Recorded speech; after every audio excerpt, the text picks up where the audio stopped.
अस्सलाम वालेकुम।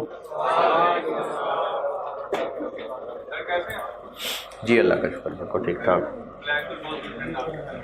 ठीक है जी, दुरूद शरीफ पढ़।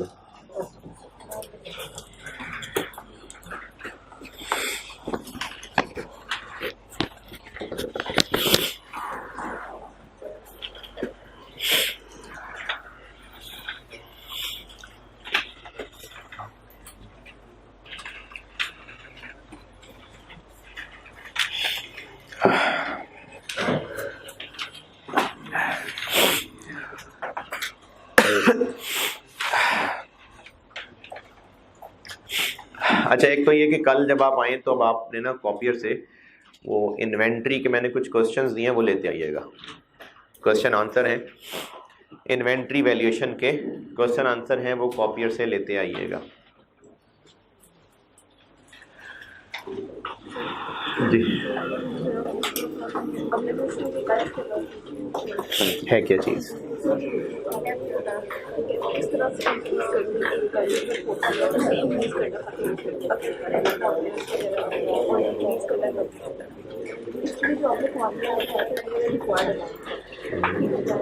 इससे भी लाइक समझना कि लाइक इससे हमारा काम चलता है। और अगर जब पीछे वाला सवाल किया, अच्छा, इस कैलकुलेशन से रिलेटेड पूछ रही है, इस कैलकुलेशन से रिलेटेड पूछना है? हाँ तो फिर अभी क्लास के बाद पूछ लीजिए।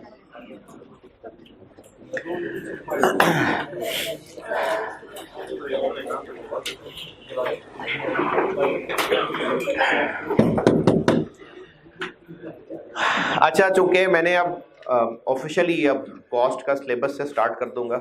अभी जो पहले करा रहा था वो बेसिक कॉन्सेप्ट्स थे। उन बेसिक कॉन्सेप्ट्स के हवाले से एक दो सवाल लोगों ने पूछे थे, वो मैं बाकियों से भी शेयर कर लेता हूँ।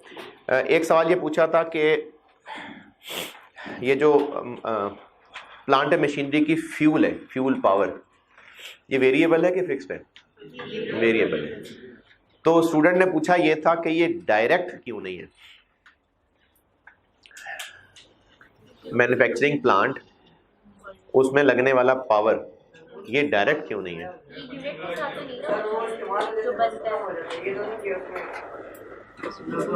अच्छा मैंने अच्छा देखें, डायरेक्ट की बात दोबारा सुने। डायरेक्ट कॉस्ट वो नहीं है जो उस प्रोडक्ट का हिस्सा बन रही है। ये तो डायरेक्ट मटेरियल की मैंने पहचान बताई थी कि वो मटेरियल जो प्रोडक्ट के हिस्सा बन रहा है, वो मैंने डायरेक्ट मटेरियल की टिप बताई थी। वरना वर्कर क्या साथ जुड़ा हुआ है प्रोडक्ट के, वो भी तो प्रोडक्ट का हिस्सा नहीं बन रहा। डायरेक्ट कॉस्ट मैंने बताई थी कि प्रोडक्ट का एक यूनिट बनाने के लिए जो खर्चा बड़े आराम से मुकम्मल तौर पे फुली ट्रेस हो सकता है कि एक यूनिट बनाने में कितना लगेगा, वो डायरेक्ट है।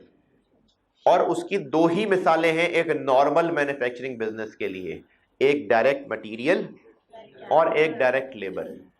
नॉर्मल मैन्युफैक्चरिंग बिजनेस के लिए ये दो ही मिसालें हैं, वरना और कुछ स्पेशलाइज्ड किस्म के हो सकता है प्रोडक्ट्स होते हो जिसमें मटेरियल और लेबर के अलावा भी कुछ डायरेक्ट खर्चे हो सकते हैं। मिसाल के तौर पे एक बिजनेस है जो स्टैंडर्ड साइज, स्टैंडर्ड डिजाइन के घर बना बना के बेचता है, तो उस घर में लगने वाला मटेरियल डायरेक्ट मटेरियल, वो मजदूर जो उस घर के लिए काम कर रहे हैं डायरेक्ट लेबर। कुछ और खर्चे भी हो सकते हैं जो पता हो कि एक घर के लिए कितने लगते हैं। जैसे हो सकता है कि नक्शा बनाने वाले को पर घर कुछ पैसे देने पड़ते हो, घर का नक्शा पास कराने के लिए पर घर कुछ पैसे अथॉरिटी को देने पड़ते हो। ये मटेरियल है, ये लेबर है नहीं, लेकिन पता है ना एक घर के लिए कितना, तो ये भी डायरेक्ट कॉस्ट हो सकती है। लेकिन एक आम मैन्युफैक्चरिंग बिजनेस में आपके लेवल पे जो सवाल होंगे उनमें नॉर्मली दो ही होंगे, डायरेक्ट मटेरियल और डायरेक्ट लेबर। ये डायरेक्ट मटेरियल की पहचान बताई थी मैंने कि जो प्रोडक्ट में फिजिकली साथ मौजूद है, ये डायरेक्ट मटेरियल की पहचान थी। डायरेक्ट लेबर थोड़ी फिजिकली साथ लगा हुआ। असल कॉन्सेप्ट क्या है डायरेक्ट कॉस्ट का? कि जो एक यूनिट बनाने से इतना डायरेक्टली लिंक है कि पता है एक यूनिट बनाने पे कितना खर्चा, जिसका पता है वो डायरेक्ट कॉस्ट है। और पता लगने के लिए मैंने एक बात बोली थी कि अगर हम फैक्ट्री के रेंट को पर यूनिट करना चाहें तो कैलकुलेटर तो मना नहीं करेगा ना। कैलकुलेटर से पूछना हो तो कैसे पूछेंगे? Total rent divided by units produced, तो वो तो कह देगा पर यूनिट 20 रुपए रेंट आ रहा है।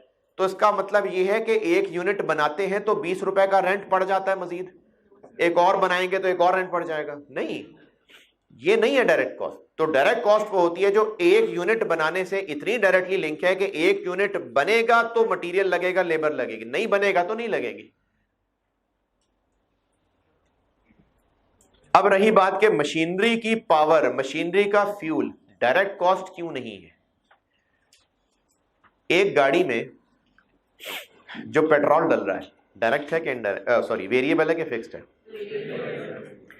अगर गाड़ी में एक सवारी बैठी होगी तो लेट से गाड़ी में एक टूर के लिए 10 लीटर पेट्रोल लग रहा है।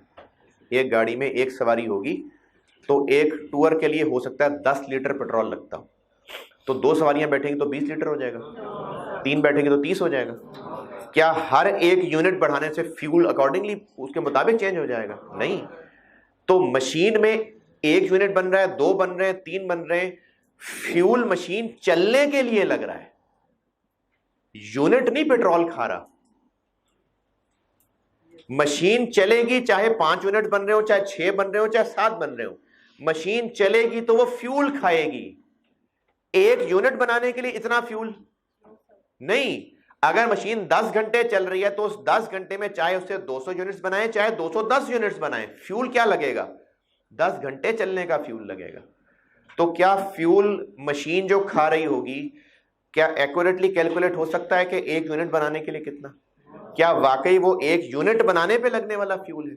नहीं। तो फ्यूल डायरेक्ट कॉस्ट नहीं है। अच्छा, हैविंग सेड दैट, आपको मैं बल्कि एक नसीहत है, ये मैं बाद में करता हूं। एक टिप और बतानी थी जिन लोगों को वेरिएबल और फिक्स कॉस्ट पहचानने में मसला हो रहा है ना, उनको एक टिप बताता हूं कि आप कैसे फैसला करेंगे कि फलानी कॉस्ट वेरिएबल है या फिक्स। उसके लिए एक टिप बता रहा हूं। टिप ये है कि आप total expense for the year अगर कैलकुलेट कर रहे हैं, जैसे फैक्ट्री मैनेजर की सैलरी है, फैक्ट्री मैनेजर की salary 2 lakh per month, total salary for the year कैसे निकालूं? 2 लाख इंटू 12। इस फार्मूले में, किस फार्मूले में? 2 लाख इंटू 12। इसमें कहीं यूनिट्स आए, कहीं आवर्स आए, तो फिर ये फिक्स कॉस्ट है। एक और मिसाल, गाड़ी के ड्राइवर की salary 15,000 per month, total salary for the year कैसे निकालूं? 15,000 इंटू, इसमें कहीं किलोमीटर आए तो फिर ये फिक्स्ड है। गाड़ी का फ्यूल 50 रुपए पर किलोमीटर, टोटल तक पहुंचना है, कैसे पहुंचूं? 50 रुपए into kilometre use during the year. Kilometre आ गए इसमें, ये वेरिएबल है। स्ट्रेट लाइन मेथड है, 20% of cost. Depreciation for the year कैसे निकलेगी? Cost of asset into 20%। इसमें कहीं किलोमीटर, आवर्स, यूनिट्स आए तो फिर ये फिक्स कॉस्ट है। एसेट्स की इंश्योरेंस है 50,000 रुपए per month, total insurance for the year 50,000 into, इसमें कहीं आवर्स, यूनिट्स आ रहे तो फिर ये क्या है? फिक्स्ड है। वर्कर की वेजेस 500 रुपए पर आवर, 500 रुपए per hour, total wages for the year कैसे निकालेंगे? 500 रुपए इंटू नंबर ऑफ आवर्स, आ गए आवर्स, यूनिट्स वगैरह, तो फिर ये वेरिएबल है। पैकिंग मटेरियल 40 रुपए per unit, total for the year कैसे निकालें? 40 रुपए इंटू जितने यूनिट्स प्रोड्यूस किए, तो फिर वेरिएबल हो गई। ऊपर से गई है टिप, को टिप समझ आई? भाई ये एक टिप है, अगर आप वेरिएबल और फिक्स पहचानना चाहें तो एक टिप बताइए। मैं बस ज़बानी याद हो गई, बस हो गई ज़बानी याद।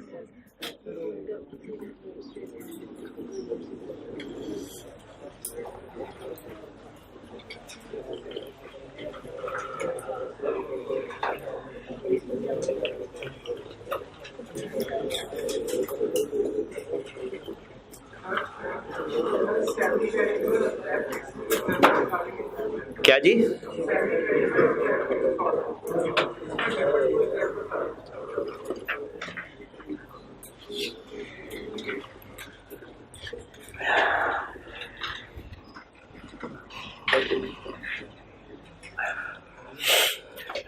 अच्छा, एक सवाल एक स्टूडेंट ने पूछा है कि सेमी वेरिएबल और स्टेप फिक्स कॉस्ट में फर्क बता दें। कुछ फर्क ही फर्क है। स्टेप फिक्स कॉस्ट ही होती है, इसमें इसका ताल्लुक फॉर द ईयर कैलकुलेट करने से। अच्छा, स्टेप कॉस्ट है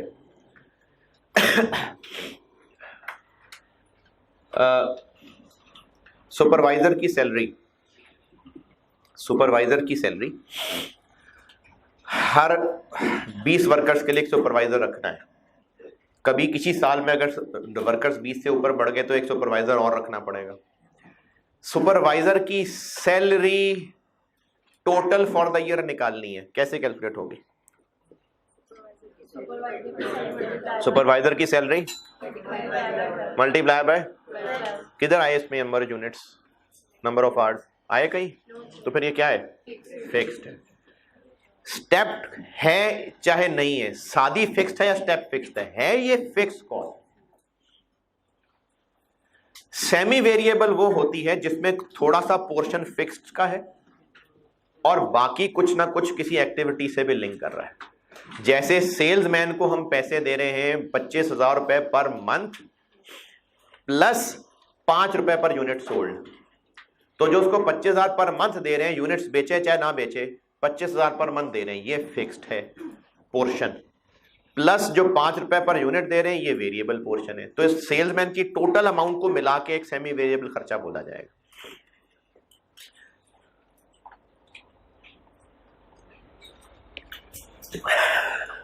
तो एक मैंने आपको वेरिएबल और फिक्स का एक टिप बताई है।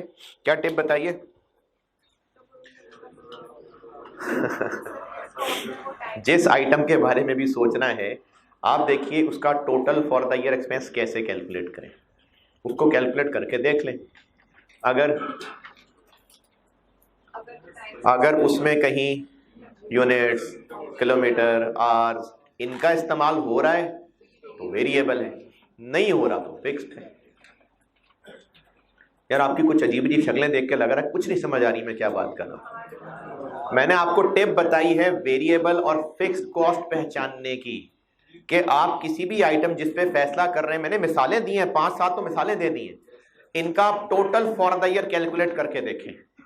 अगर उस total for the year calculate करते हुए यूनिट्स, आवर्स, किलोमीटर्स ये चीजें इस्तेमाल हो रही हैं तो फिर वेरिएबल है, और अगर नहीं तो फिक्स्ड है।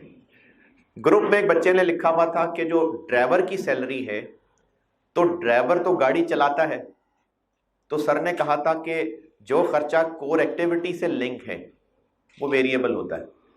तो गाड़ी की कोर एक्टिविटी क्या है? गाड़ी चलना।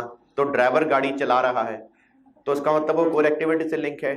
मुझे ये कंफ्यूजन अच्छी लगी आपकी, मतलब मैंने अब जुमला बोला था तो आपने उसे रिलेट निकाला, तो इसलिए मैंने आपको जो टिप बताई है ना, इसको अप्लाई करके देखते हैं। टोटल ड्राइवर की सैलरी फॉर द ईयर कैसे निकालें? उसकी सैलरी इंटू 12। इस total salary for the year निकालने में कहीं गाड़ी का चलना इस्तेमाल हो रहा है? नहीं ना, तो ये फिक्स कॉस्ट। ये मतलब था मेरा कोर एक्टिविटी से लिंक होने का, कि उसकी कैलकुलेशन में एक्टिविटी का इस्तेमाल हो रहा है, ये मुराद है कोर एक्टिविटी से लिंक होने का। अच्छा, अब ये जो एक हफ्ता हो गया, गुजर गया,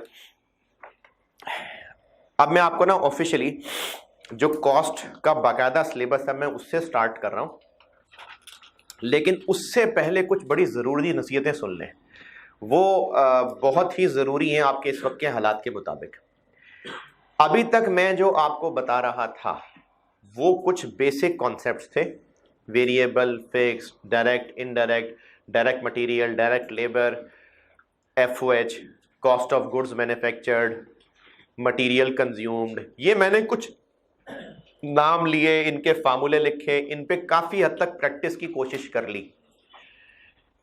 अगर इनके बारे में टूटा फूटा भी कुछ रिटेन कर लिया तो मेरे लिए अभी बहुत है।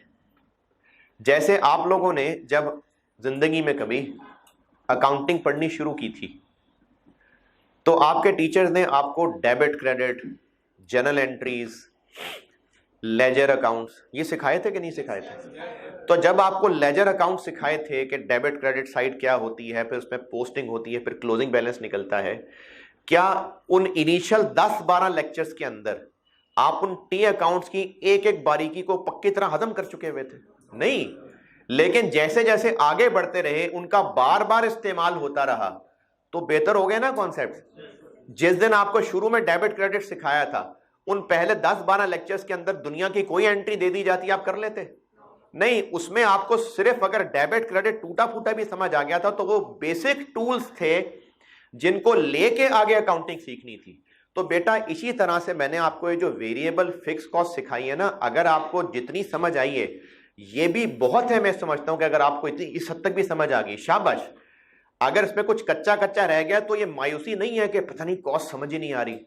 ये बेसिक चीजें थी जो समझ जितनी भी आ गई उन पे सब्र शुक्र करके आगे चले। इनको टेंशन लेके ना बैठे कि मैं चूंकि दुनिया के हर एक्सपेंस को वेरिएबल फिक्स में नहीं तोड़ पा रहा तो मैं फेल हो गया। नहीं, ऐसी बात नहीं है। मैंने जितनी प्रैक्टिस कराई, जितने सवाल कराए, क्या सारे के सारे 100% बेकार कुछ भी समझ नहीं आया? कुछ कुछ मसले होंगे ना, जो संजीदा लोग हैं उनकी बात कर रहा हूं, जो बैठे ही सिर्फ रिजल्ट का इंतजार करने और उन्हें उठ के चले जाने में उनकी बात नहीं कर रहा, जो वाकई पढ़ना चाहते हैं। क्या बेटा बिल्कुल फारेग है जो पीछे कॉन्सेप्ट्स पढ़े? काफी हद तक आ गए ना समझ? बस बहुत है, शाबाश इसके लिए। क्योंकि वेरिएबल फिक्स कॉस्ट का कॉन्सेप्ट मैं आपको मतलब है तो ये मेरे लिए एक थोड़ी सी शर्मिंदगी की बाइस, लेकिन आपको जो बात बताना चाह रहा हूं, ये जो सवाल है ना, ये गाड़ी वाला जो अल मशहूर सवाल, वो गाड़ी वाला वेल मेंटेन्ड कार वाला, ये जिस अटेम्प्ट में टेस्ट हुआ था ना, उस अटेम्प्ट के ये पहली दफा इस तरह का कॉन्सेप्ट टेस्ट हुआ था, वो टायर रिप्लेसमेंट वाला। इंक्लूडिंग मी ये 2016 जो भी लिखी हुई attempt, including me, multiple teachers including me, इस सवाल को देखते साथ ही जो इस रिप्लेसमेंट के बारे में समझे थे वो स्टेप कॉस्ट समझे थे। यानी अगर आपको लग रहा है ना कि सर ने इसको वेरिएबल कह दिया है, हमें हजम नहीं हो पा रहा, मैं आपको बता रहा हूं इंक्लूडिंग मी ये इतना आसानी से हजम होने वाली वेरिएबल चीज नहीं थी। फिर जब डिस्कशन में इस पे गौर किया फिर पता चला नहीं ये स्टेप नहीं, वेरिएबल कॉस्ट है। आप इससे अंदाजा करिए कि अगर आपको ये स्टेप वाली वो जो उस टायर प्लेस इसी पे खपे ना सारे, तो अगर ये चीज पूरी तरह क्लियर नहीं हुई तो ये कोई बुरी बात नहीं है। ये मैं आपको बता रहा हूं इंक्लूडिंग मी, मल्टीपल टीचर्स को शुरू में धोखा स्टेप कॉस्ट ही लगी थी, तो ये इतनी सिंपल पॉइंट नहीं था ये। फिर भी अगर किसी को समझ आ गए वेरिएबल है तो जबरदस्त सलूट है आपके लिए।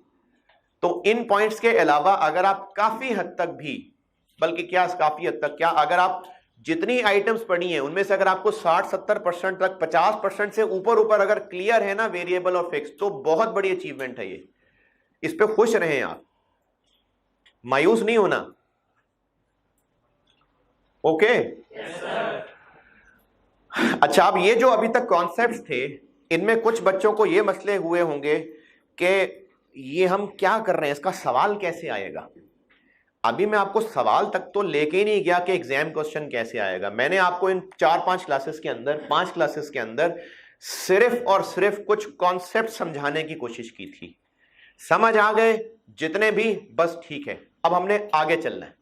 हाँ, जब जब मैं आपको ऑफिशियल टॉपिक्स पढ़ाता जाऊंगा, जैसे पिछली क्लास जब मैंने एंड की थी तो मैंने लिख के दिया था, वो आप 3 फॉर्मेट आपके सामने लिखे हुए थे, डायरेक्ट मटेरियल कंज्यूम था, कॉस्ट ऑफ गुड्स मैन्युफैक्चर्ड था, कॉस्ट ऑफ सेल्स था, और मैंने आपसे कहा था कि इन्हीं सब के ऊपर अब हमने एक एक करके डिटेल से चैप्टर पढ़ना है। कहा था कि नहीं? अब जब बेटा हम वो चैप्टर पढ़ेंगे ना, फिर देखेंगे कि सर सवाल किस तरह का आएगा, वो फिर की बात है, और फिर उसका फॉर्मेट किस तरह का रखेंगे, ये तब की गाइडेंस है जब हम ऑफिशियली एक एक चैप्टर पढ़ना शुरू कर देंगे। तो अभी तक के 5 लेक्चर्स में, इनफैक्ट 4 ही, क्योंकि पहले लेक्चर में तो गप्पे ही मारी थी, इन 4 लेक्चर्स में मैंने सिर्फ और सिर्फ आपको कुछ कॉन्सेप्ट समझाने बिठाने की कोशिश की थी, दैट्स इट।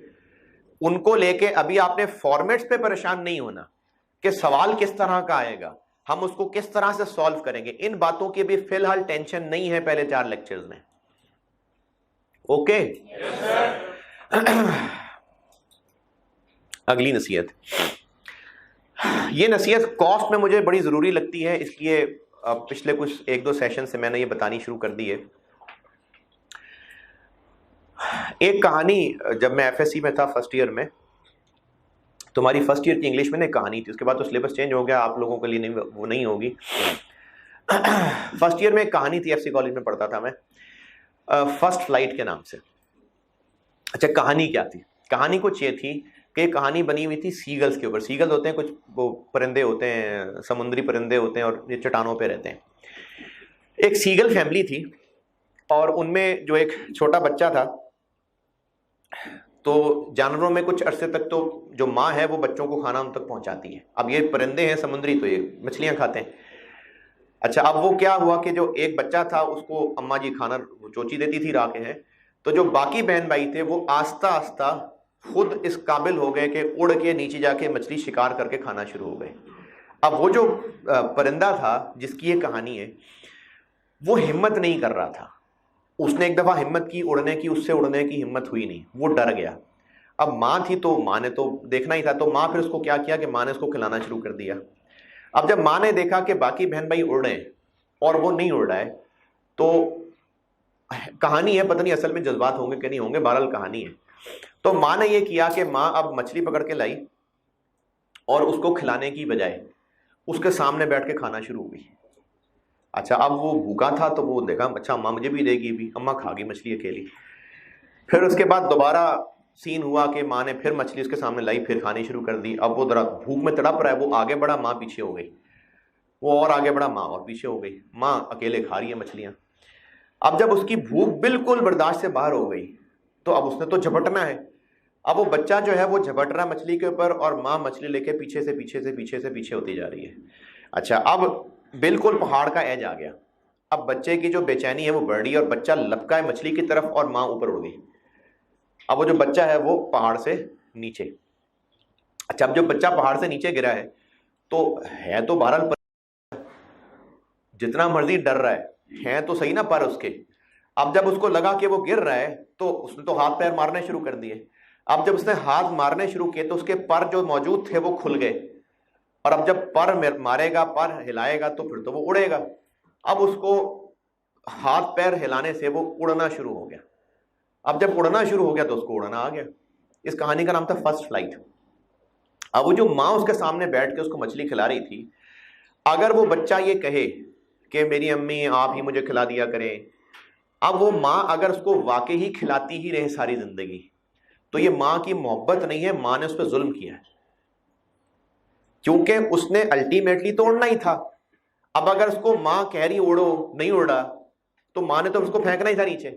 और चूंकि माँ को पता था कि उड़ने लग, अच्छा माँ ने उसके तो फ्रॉड नहीं किया था कि चलो उसकी मछलियां मैं खा लेती हूँ, ये तुम मरे ना यहां से। माँ को पता था कि वो जब नीचे गिरेगा तो उड़ने लग जाएगा। तो बेटा ये जो आप अभी कैफ की क्लासेस पढ़ रहे हैं ना, इन कैफ की क्लासेस के अंदर आप इससे पहले एफएससी करके आए हैं, प्री मेडिकल करके आए हैं, प्री इंजीनियरिंग है, किसी ने आईकॉम किया होगा, ओए लेवल किया होगा, पता नहीं जिस भी इलाके से, जिस भी शहर से, जैसे भी स्कूल कॉलेज से पढ़ के आए हैं, अब बहरहाल आप यहां पर आ गए हैं। वो बच्चे जो अपनी पहले की पढ़ाई को एक महरूमी बना के अपने ऊपर सवाल कर लेंगे, महरूमी, मैं प्री मेडिकल से आया हूं, मैं मेडिकल, मुझे पता नहीं अकाउंटिंग क्या होती है, या मैंने जहां पढ़ा था उर्दू मीडियम स्कूल था। अच्छा, मैं खुद उर्दू मीडियम का पढ़ा हूं, मैं उर्दू मीडियम से मैट्रिक किया हूं। तो आप लोग जब बच्चों इस चीज को अपनी महरूमी बना लेंगे ना, महरूमी, कि मैं एक बहुत पसमानदा इलाके से आया हूं और वहां पर इतनी अच्छी एजुकेशन स्टैंडर्ड नहीं थी, जब आप इसको अपनी महरूमी बनाना शुरू कर देंगे, फिर आप जिंदगी में कुछ हासिल नहीं कर पाएंगे, क्योंकि आपके पास आपकी महरूमी फौरन मौजूद होगी आपके फेलियर को जस्टिफाई करने के लिए। जब तक अपनी महरूमियों को साथ ले, देखें हर इंसान एक गिवन इन्वायरमेंट में पैदा होता है, वो उनको रिसोर्सेज अल्लाह ने दिए होते हैं, कहीं ना कहीं आपको अपॉर्चुनिटी मिलती है, आप यहां पहुंच गए। अब जब तक आप अपनी पुरानी शॉर्टकमिंग्स को लेके फिरते रहेंगे साथ साथ कि मेरी इंग्लिश की बेस अच्छी नहीं है, या ये जो मेडिकल मैंने बात की ना, मेडिकल प्री इंजीनियरिंग, ये एक ऐसा जबरदस्त टूल होता है स्टूडेंट के पास कि उनको अकाउंटिंग पढ़ते हुए 10 साल भी हो जाते हैं, वो कहते हैं जी मेरी असल में बेस ठीक नहीं। भाई 10 साल से बेस बन रही है तुम्हारी, अब भी अगर मेडिकल की बेस को लेके चिमड़े रहेंगे तो बेटा फिर आपके लिए आगे मुश्किल हो जाएगी। तो आप जहां से आए, जिस मर्जी बैकग्राउंड से आए, अब आप आ गए हैं, अब करना है कि नहीं करना है, अब मेहनत करनी है या नहीं करनी है। तो मेरे बच्चों, अपनी इस महरूमी को तो वहीं छोड़ देना। अगर आपकी शॉर्ट कमिंग्स हैं कुछ आपकी स्कूलिंग के हवाले से, आपके कॉलेज के हवाले से, छोड़ दें उन चीजों को, कुछ नहीं होता। अब यहां पर सब बराबर हैं जिन्होंने मेहनत करनी है। अब आपने आर्टिकल्स में जाके, अभी चूंकि आपने आर्टिकल्स देखे नहीं इसलिए आपको आइडिया नहीं है वहां पर कितना ज्यादा आपको एक तरह से समझे फेंका जाएगा पहाड़ से नीचे, मतलब पहाड़ से नीचे नहीं फेंका जाएगा, लेकिन ये कि आपको एक एनवायरनमेंट में छोड़ दिया जाता है कि अब सीखो खुद ही। ये ऐसा होगा, आपको आर्टिकल्स में ऐसे बहुत कम लोग मिलेंगे जो आपको प्यार से बिठा के सिखाएंगे। आप एक काम पड़ेगा, आप करें, आप सीखें, खुद ही सीखें, जिससे पूछना है पूछें। ये होता है, और इंसान सीखता ही इनफैक्ट आर्टिकल्स में ऐसे। लेकिन वो बच्चे जिन्होंने कैफ वाला पीरियड एक बहुत ही ममोला बन के गुजारा होगा, उनको बहुत मुश्किल हो जाएगी आगे जाके। अब इसमें हम कैफ के टीचर्स आपको आहिस्ता आहिस्ता आपको बड़ा करने की कोशिश कैसे करते हैं कि जैसे जब आप बिल्कुल पहले पेपर में थे, बिल्कुल पहला जो भी आपका पेपर होगा, वो चूंकि आपका पहला पेपर था तो आपके टीचर ने आपको बिल्कुल स्पून फीडिंग की होगी। अब आप जैसे जैसे बड़े होते जाएंगे, टीचर्स आपकी स्पून फीडिंग थोड़ी कम कर देंगे, सिखाएंगे, समझाएंगे और साथ मौजूद होंगे, लेकिन थोड़ा सा बेटा जरा खुद आगे बढ़ो, ताकि कैफ खत्म करते करते तक आपका वो जो ममोलापन है वो खत्म हो चुका हो। अब ये टीचर नहीं कर पाएंगे जब तक आप खुद कोऑपरेट नहीं करेंगे। और कॉस्ट अकाउंटिंग में स्पेशली मुझे ये इसलिए करना पड़ेगा क्योंकि आप जो अकाउंटिंग पढ़ते थे, या अभी भी आप लोग FR2 अगर पढ़ रहे होंगे, ये जो अकाउंटिंग होती है ना, ये स्टैंडर्ड्स हैं, इनके सेट रूल्स हैं, इनको ऐसे फॉलो करना है। अगर आपको ये कह भी दिया जाए कि बच्चों बस ये रूल्स इनको फॉलो करना है, फॉलो कर करके प्रैक्टिस कर करके उसी तरह के सेट स्टेप्स आप पेपर में भी फॉलो कर लेंगे। लेकिन ये जो कॉस्ट एंड मैनेजमेंट अकाउंटिंग का सब्जेक्ट है, ये एग्जैक्टली उस तरह से नहीं हो सकेगा। अब जब तक आप मेरे साथ देखें, मैंने आपको कुछ भी गाइड किए बगैर छोड़ देना हो, या तो आपको कहना हो कि जाओ खुद ही पढ़ो जो पढ़ना है, सवाल मुझसे आइंदा कोई ना पूछे, फिर तो आप अपने आप को अकेला महसूस करें। जब मैं यहां मौजूद हूं, आपको समझा रहा हूं, सिखा रहा हूं, जो आप लोगों ने पूछना है मैंने उसका जवाब देना है। होमवर्क करके आएंगे, होमवर्क में डिस्कस करूंगा। मैंने इससे पहले जो 2 होमवर्क दिए डिस्कस नहीं किए, क्या किए हैं? यहां तक कि मैंने जो परसेंटेजेस जो आपने QM में सीखी होनी चाहिए थी, ये इंक्रीज डिक्रीज हायर लोअर, ये QM है, इसके लिए मैंने उस पर भी लगाई है ना पिछली क्लास। तो बेटा मैं आपको सिखाने के लिए तैयार हूं, लेकिन जब आपको जिस चैलेंज के लिए फेंकूं, आप उसको फेस करने की कोशिश जरूर करें। अगर आप ये कह देंगे नहीं सर आप ही बताएं, तो बेटा आप में कमियां रह जाएंगी। मुझे कोई हर्ज नहीं है कि अगर मैं आपका क्वेश्चन आपको सॉल्व कराने से पहले मैं सारा क्वेश्चन खुद प्रॉपर रीड करूं। Tuesday manufacturers limited produces a single product. बच्चों इसका मतलब है कि ट्यूसडे मैन्युफैक्चरर्स लिमिटेड एक सिंगल प्रोडक्ट बनाता है। मैं कर दूं ऐसे, और आप में से कुछ चाहते भी होंगे कि मैं ऐसे करूं, लेकिन इसका आपको अंदाजा नहीं है कि क्या नुकसान होगा। इसलिए मैं आपको जब क्वेश्चन बताया करूंगा तो मैं आपसे कहूंगा क्वेश्चन पढ़ें। अब आपने क्वेश्चन पढ़ लिया, फिर मैं उस सवाल को स्टार्ट करने से पहले देखें, मैं फिर बता रहा हूं, अभी मैं सिर्फ कॉन्सेप्ट्स डिस्कस कर रहा था। अभी ऑफिशियली अब हम लोग कॉस्ट अकाउंटिंग शुरू कर रहे हैं। मैं सवाल पूरा हाँ जी पढ़ लिया आप लोगों ने, फिर उसके बाद मैं उस सवाल की एक समरी डिस्कस करूंगा कि सवाल में ये क्या था, इस सवाल में है क्या। फिर उसकी एक अप्रोच डिस्कस करूंगा कि इसमें हमने करना क्या है, जो रिक्वायरमेंट से रिलेट करके मैं आपको बताऊंगा। फिर सॉल्व करते हुए तो बहरहाल एक एक पॉइंट लेके चलना होगा। तो उस दौरान फिर मैं जब पॉइंट समझा रहा हूंगा तो multiple times, most of the times मैं वो पूरा पूरा रीड कर रहा हूंगा। इस तरह से हम चल रहे होंगे। बस सिर्फ मैं ये नहीं कर रहा कि आपको बिल्कुल शुरू में आपकी उंगली पकड़ के यहां रखूं, Tuesday manufacturers limited produces a single product full stop, ये नहीं कर रहा हूंगा। मैं आपसे सिर्फ इतनी डिमांड कर रहा हूं कि मेरे बच्चों, खुदा के लिए थोड़ा पढ़ने की हिम्मत जरूर करके देखें। वो गलत डिमांड कर रहा हूं? आप मेरे से पढ़ने आए हैं, आपका भरोसा है, लेकिन अगर आप मेरे बताए हुए तरीकों पे नहीं चलेंगे बेटे, तो फिर भरोसे का मैंने क्या करना है? मुझ पे ईमान लाना तो जन्नत में जाने की जमानत नहीं है। मतलब अगर आप मुझ पे ईमान ले आए हैं लेकिन मेरी बात नहीं माननी, तो फिर क्या, उससे मुझे क्या फायदा है? आपने मुझे फॉलो करना है। हां, अब जो जहां गिर रहा है, डगमगा रहा है, मैं हूं, उसको संभालूंगा, लेकिन बेटे हिम्मत आपको स्टार्ट करनी पड़ेगी।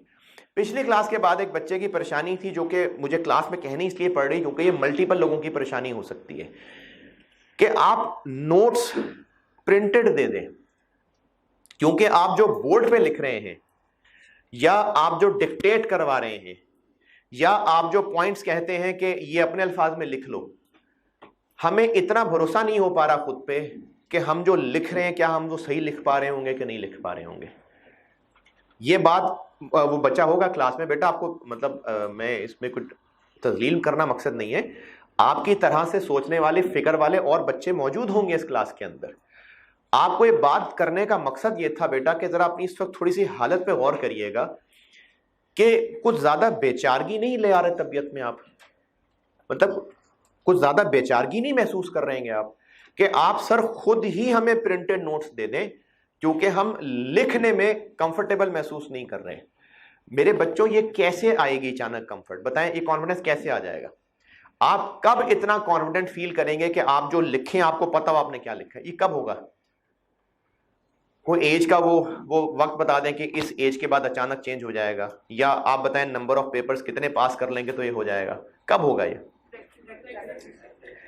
कोई खास दिन आएगा कि उस दिन के बाद ये क्वालिटी खुद ब खुद एक्टिवेट हो जाएगी? नहीं। तो आप बच्चों अभी से जब ये काम करना शुरू करेंगे ना, फिर बेहतरियां शुरू होंगी।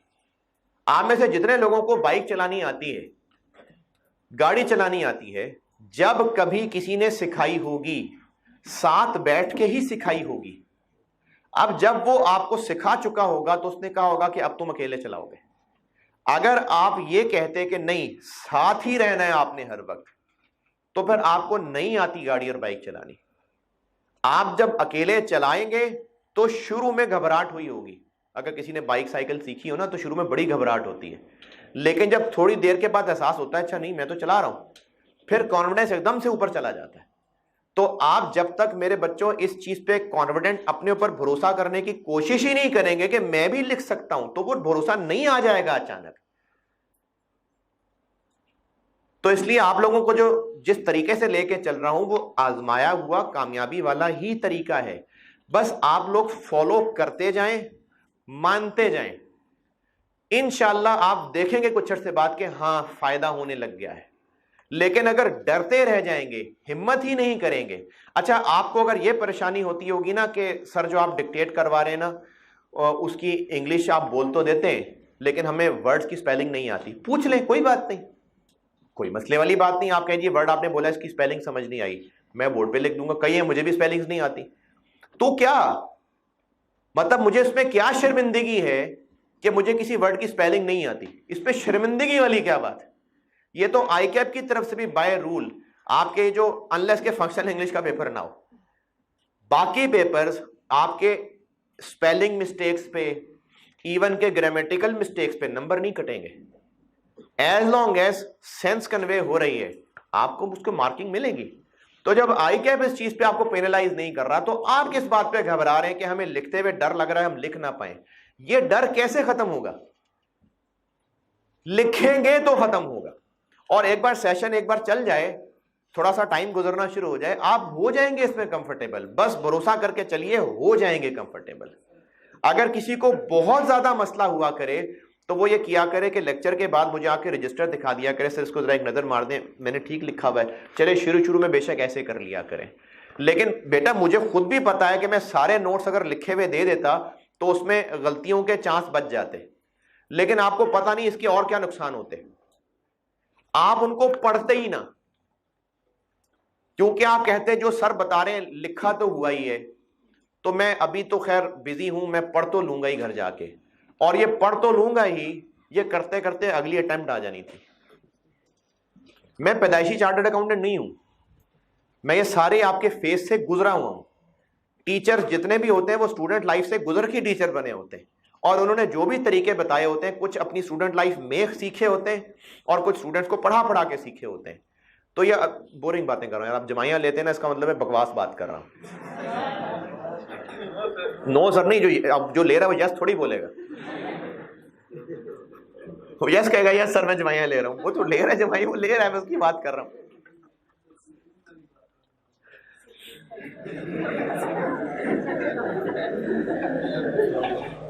तो हम जो कि अब ऑफिशियली कॉस्ट के पहले चैप्टर से स्टार्ट कर रहे हैं, तो आपने जो पहले कॉन्सेप्ट पढ़ा था उनमें जितने समझ आए उन पे सब्र शुक्र करें, उनको लेके आगे चलें, बेहतरी होती जाएगी।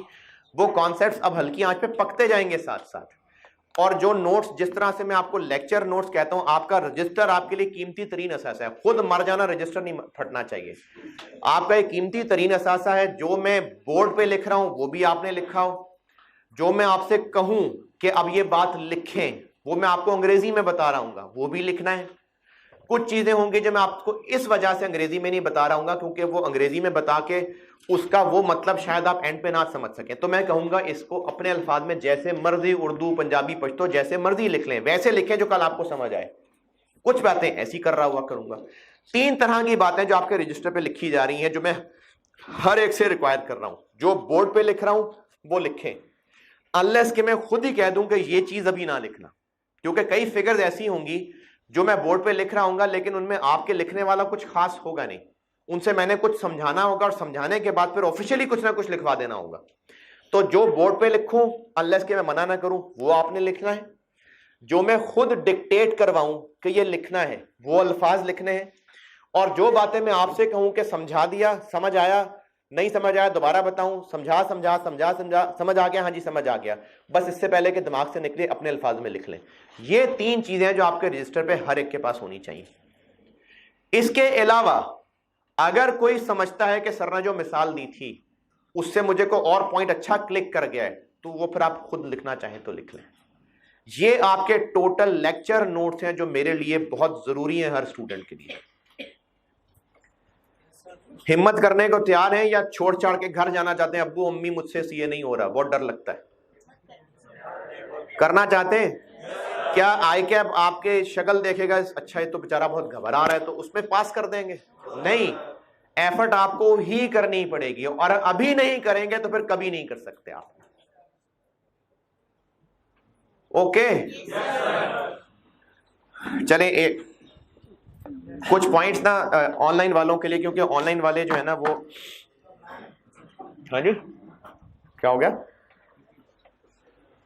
तू काम की बात थी तो पहुंचा दिया करो यार, कोई नहीं,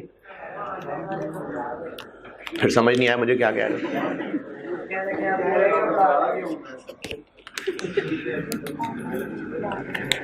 तो रिलैक्स रह के पढ़ना है, रिलैक्स रह के,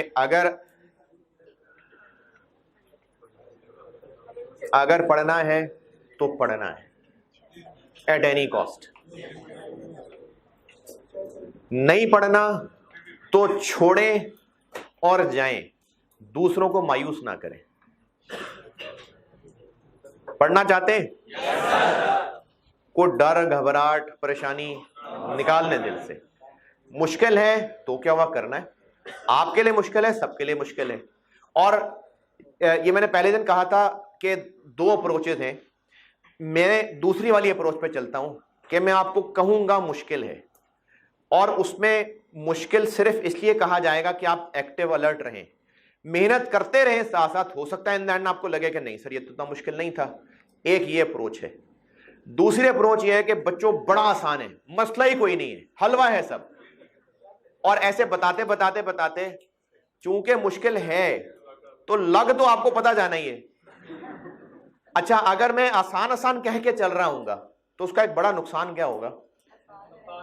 जब मुश्किल आएगी तो आप इतने मायूस हो जाएंगे कि सर तो कह रहे थे आसान है और सबको आसान लग रहा है, तो मैं इतना ही फारिग हूं कि मुझे ये आसान चीज भी नहीं समझ आ रही।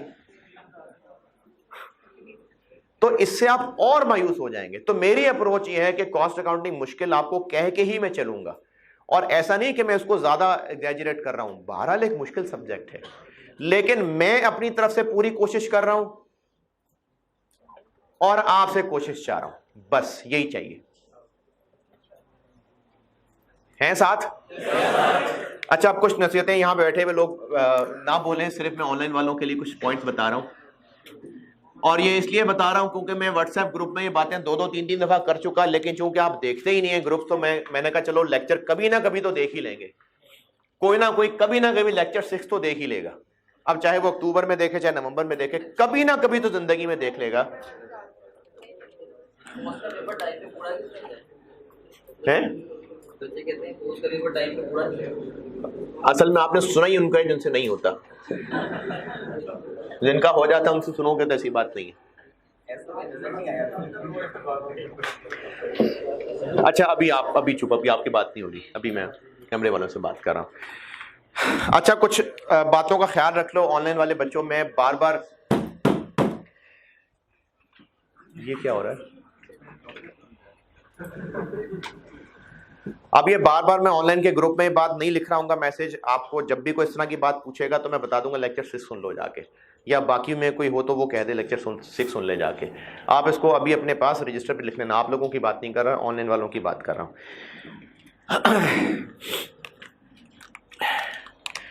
एक बात तो ये कि ऑनलाइन क्लासेस का एक बहुत ही बड़ा फायदा ये होता है जो फिजिकल बैठे हुए लोगों के पास नहीं होता, कि आप टीचर को ये बार बार नहीं कह सकते कि सर दोबारा बता दें। शर्मो शर्मी को 2-3 दफा कह भी देगा तो उसके बाद नहीं कह सकेगा। उसके बाद अगर दोबारा सुनना है तो अगली अटेम्प्ट में आना पड़ेगा। लेकिन जो ऑनलाइन वाला स्टूडेंट है वो एक ही बात को 500 दफा भी रिपीट कर सकता है, रिप्ले कर लें। तो जो आपको टीचर ने क्लास में बोर्ड पे एक्शंस के साथ बोल के समझाया है, अगर आपको वो समझ नहीं आया तो रिटर्न मैसेज पे कैसे समझा लूंगा। तो ऑनलाइन वाले बच्चों से गुजारिश है कि अगर उनको कोई पॉइंट नहीं समझ आया होता तो बेटा वो लेक्चर रीप्ले कर लिया करें, और लेक्चर रीप्ले करके आप जरूरी नहीं पूरा 1.5 घंटा दोबारा सुने। आपने रजिस्टर पे लेक्चर नोट किया हुआ, आपको पता है कौन सा पॉइंट समझ नहीं आया हुआ, तो आप सवाल पूछने से पहले जो समझ नहीं आया होता आप लेक्चर रीप्ले कर लिया करें।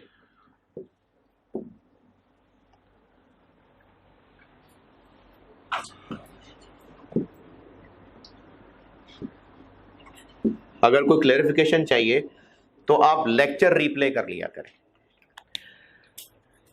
फिर इसके अलावा अगर, अच्छा कुछ सुकून से बैठ तो जाओ ना यार, बेशक आपके लिए बात नहीं कर रहा लेकिन मैं डिस्टर्ब होऊंगा इससे।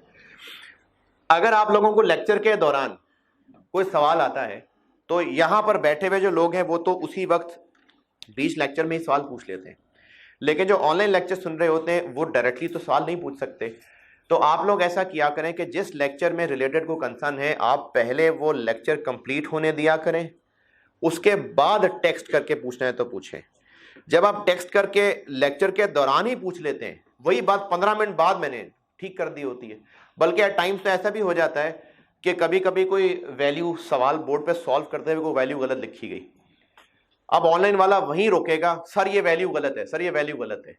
हो सकता है 10 मिनट बाद किसी ने यहां से बैठे हुए बता दी और मैंने मिटा के चेंज भी कर दी हो, लेकिन वो मैसेज चलते रहते हैं। जब जो स्टूडेंट देखता रहता है 15, 20, 25 दिन तक मैसेज आता रहता है, सर ये वैल्यू गलत लिखी हुई है। तो आप जब कोई लेक्चर देखें और उससे रिलेटेड कुछ पूछना हो तो आप पहले लेक्चर कंप्लीट होने दें, उसके बाद देखना कि मसला रह गया पूछने वाला कि नहीं रह गया। अगर आपकी क्वेरी रिलेट कर रही है करंट लेक्चर से तो पहले आप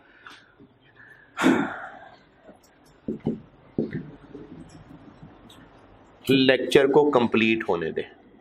उसके बाद देखें मजीद पूछना है कि नहीं पूछना। और अगर आपकी क्वेरी रिलेट कर रही है होमवर्क से तो होमवर्क में कब डिस्कस करूंगा? नेक्स्ट क्लास में। तो फिर आप नेक्स्ट क्लास सुनने के बाद पूछिएगा।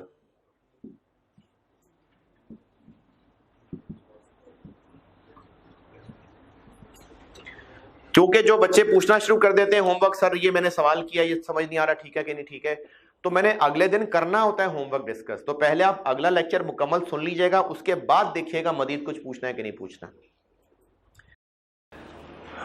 अच्छा जी,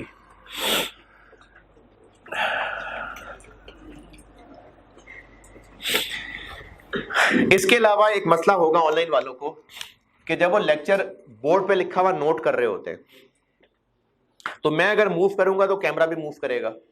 अब आपने जो बोर्ड पे लिखा हुआ है वो नोट करना है, तो उसके लिए आप पॉज करें और लिखें।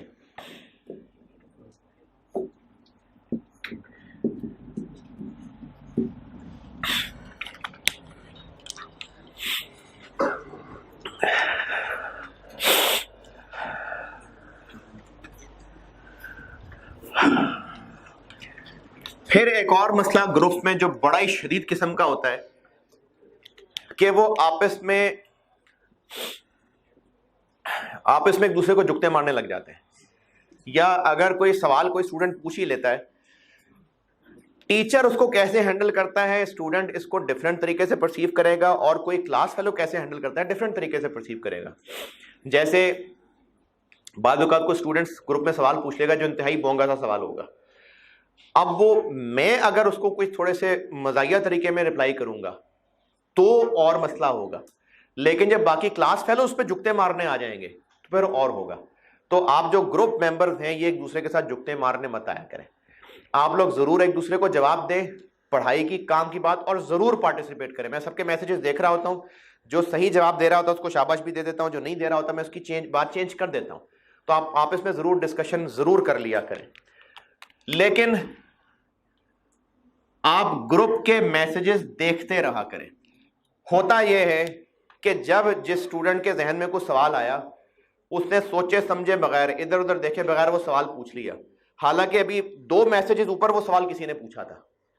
तो मैं पूरे सेशन में फिर ऐसे इशारे बनाता रहता हूं कि ऊपर जाके इसका जवाब देखो, मैंने ऊपर दिया था जवाब। तो आप लोग ग्रुप के मैसेजेस देखते रहा करें। कुछ भी पूछने से पहले ग्रुप देख लिया करें, कहीं ये सवाल पूछ तो नहीं लिया गया।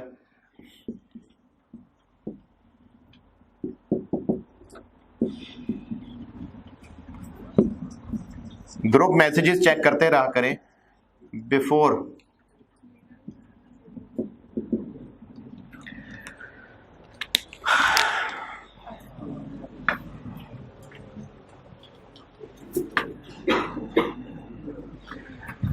और एक लाल रंग से लिख के दे रहा हूं आपको, आपकी बहुत मेहरबानी कि आप जो भी पूछना चाहते हैं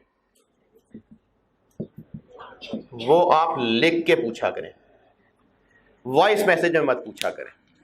क्योंकि आप जब वॉइस मैसेज में पूछते हैं तो ये सिर्फ और सिर्फ आपके लिखने की सुस्ती है कि आप कौन लिख के पूछे, इसके अलावा और कुछ नहीं है। और आपकी ये परेशानी है कि आप लिख के अपनी बात नहीं समझा सकेंगे। तो अगर मुझे लिख के बात नहीं समझा सकेंगे तो पेपर मार्कर को कैसे समझाएंगे आप? पेपर में वॉइस मैसेजेस का ऑप्शन होता है। तो आप लोग लिख के पूछा करें। मल्टीपल रीजन है कि मैं क्यों कह रहा हूं ऐसा, लेकिन आपके लिए सिर्फ एक बात है, जब मैं कह रहा हूं तो फॉलो ओबे कर लें। ओबे करना है तो फिर ओबे करना है इसके मल्टीपल रीजंस, बस है किसी वजह से जो मैं कह रहा हूं। तो आपने जो पूछना हो वॉइस मैसेज में मत पूछा करें, लिख के पूछा करें, इसमें बाकियों का भी बहुत भला हो जाता है। चले ये ऑनलाइन वाले जो है ना, इन नसीहतों को खास तौर पे पल्ले से बांध लें।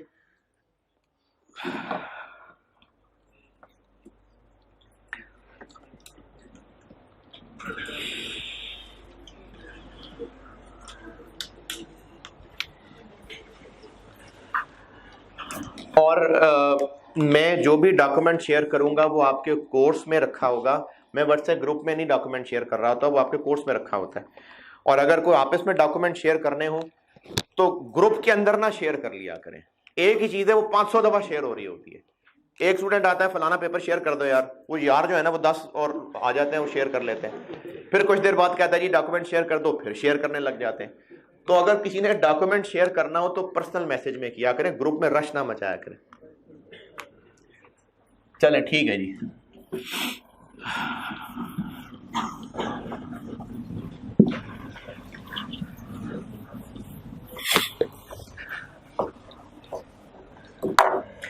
अच्छा, एक बार आईकैप की बुक आ जाए, आप सबसे बात हो रही है, आप सबसे हो रही है, एक दफा आईकैप की बुक आ जाए तो मैं ना आपको सिलेबस के ग्रेड्स मार्क्स समेत बताऊंगा, लेकिन वो मैं समराइज करके बताता हूं चैप्टर्स के रेफरेंस के साथ।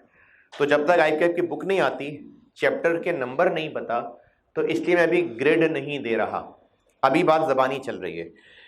पहली ग्रेड में एक चैप्टर है इन्वेंट्री वैल्यूएशन, इन्वेंट्री वैल्यूएशन, और उम्मीद है कि बुक में चैप्टर 1 ही होगा। तकरीबन कंफर्म है कि आईकैप ने इसको अपनी बुक में चैप्टर 1 ही रखा होगा, इसलिए मैं इसको चैप्टर 1 कह देता हूं। अब मैं ऑफिशियली पहले चैप्टर से स्टार्ट कर रहा हूं, इन्वेंट्री वैल्यूएशन।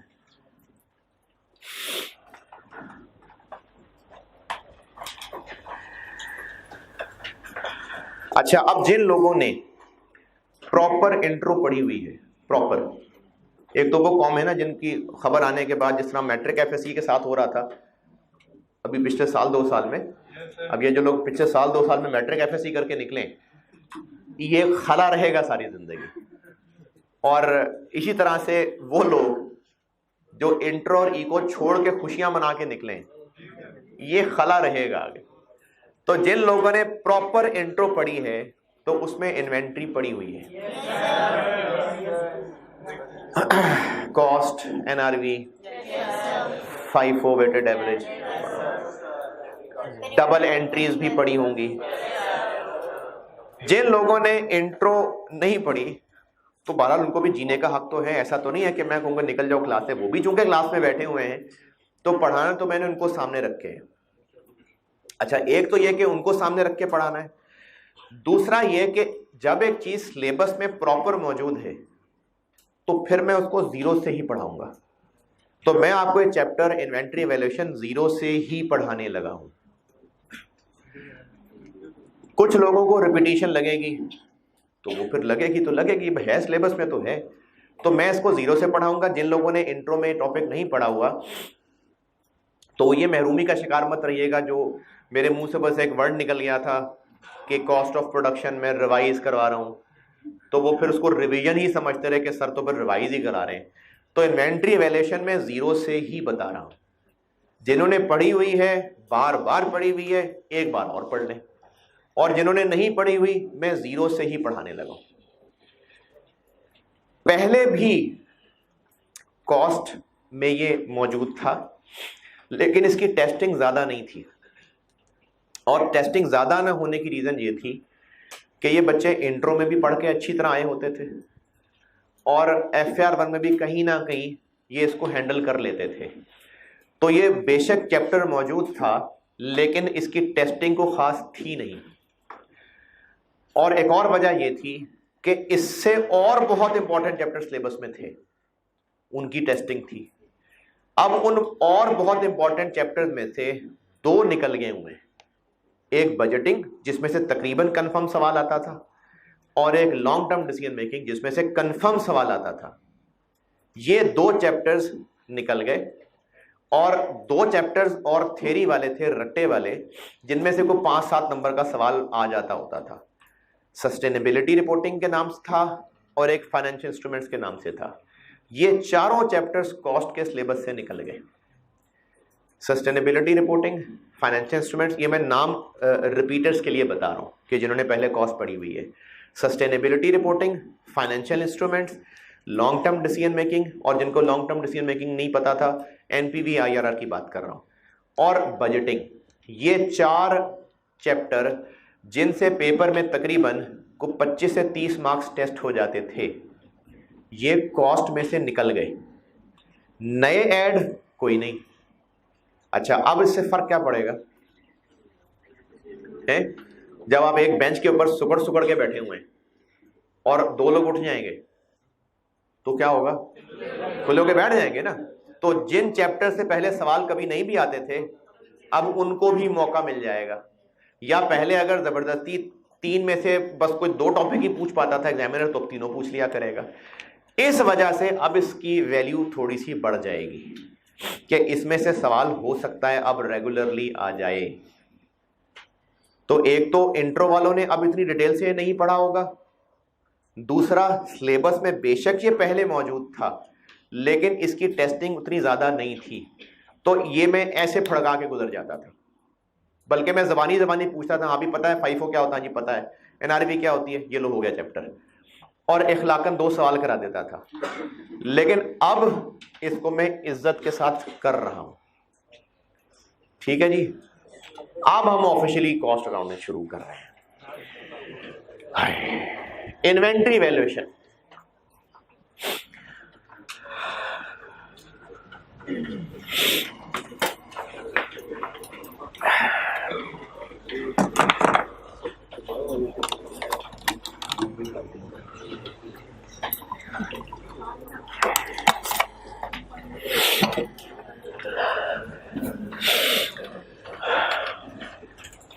अच्छा वो चूंकि बच्चे टीचर्स को नोट कर रहे होते हैं और कुछ जो इंस्पायर हो रहे होते हैं वो फॉलो भी कर रहे होते हैं, तो चूंकि मुझे बात 2-3 बच्चे कह चुके इसलिए मैं कैमरे में अर्ज कर देता हूँ। फिजिकल में बैठे हुए भी लोग कह चुके तो मैं दोबारा अर्ज कर देता हूँ। पानी बैठ के पीना ही सुन्नत है, इसमें कोई शक वाली बात नहीं है। लेकिन आप सल्लल्लाहु की ज़िंदगी में जितने अमाल हैं, जितनी सुन्नत कहते हैं जिसको, जितने अहकाम हैं, इनमें कुछ मामलात में, और आप सल्लल्लाहु से दीन आगे पहुंचा कैसे है, सहाबा के जरिए पहुंचा है, तो जिन मामलात में एक से ज़्यादा तरीके मौजूद हैं उनमें फिर उलमा की तरफ से एक इसकी जस्टिफिकेशन ये होती है कि पर्पज़ उम्मत की आसानी है। बैठ के पानी पीना, बिल्कुल बैठ के पानी पीना चाहिए, लेकिन कुछ हम में से ही लोग ऐसे होते हैं जो इसके लिए इतना सख्त स्टांस ले लेते हैं कि अगर कोई बैठ के पानी नहीं पी रहा तो वो गुनाह के दर्जे में चला जाएगा। देखें, हज़रत अली रज़ी अल्लाह अन्हु का कॉल है कि आप कि मैंने अल्लाह के नबी को खड़े होकर पानी पीते देखा है। अब इसमें पॉइंट क्या है, आप लोग मुझे देखते हैं कि सर बातें तो दीन की करते हैं और खुद जो है वो इससे बड़े बड़े गुनाह कर रहे हैं। पहली बात तो ये कि हाँ गुनाहगार हम सारे हैं। दूसरी बात कि अगर आप जो कैमरे में हैं हमको तो नजर नहीं आ रहा, लेकिन जो यहाँ बैठे हुए लोग हैं, मैं यहाँ जहाँ मौजूद हूँ, मैं इस वक्त कहाँ है जो बैठ के पानी पी सकता हूँ। तो कुछ अल्लाह के नबी ने जो हमें तरीके बताए हैं उनमें से जिनमें बहुत सख्ती नहीं है तो उनमें उम्मत की आसानी है। अब जिसके लिए बैठने की गुंजाइश मौजूद हो वो जरूर बैठ के पानी पिए, लेकिन जिसको बैठने में मुशक्कत करनी पड़े उस पर कोई जबरदस्ती नहीं है कि नहीं तुम बैठ के पानी पियो वरना गुनाहगार हो जाए, ऐसी बात नहीं है। तो मैं जहां मौजूद हूं वहां नहीं है मेरे पास बैठने की जगह, जब होती थी मैं बैठ के पानी, जहां होती है बैठ के पानी पीता हूं, जहां नहीं होती है नहीं बैठ के पानी पीता। तो चूंकि मल्टीपल बच्चों ने नोट किया और फिर कहा भी और वॉइस मैसेजेस में भी कहा, तो मैंने कहा चले मैं आपको जस्टिफिकेशन दे देता हूं।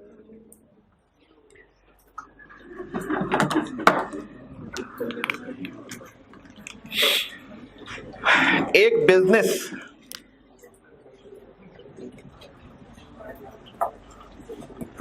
अगर ट्रेडिंग है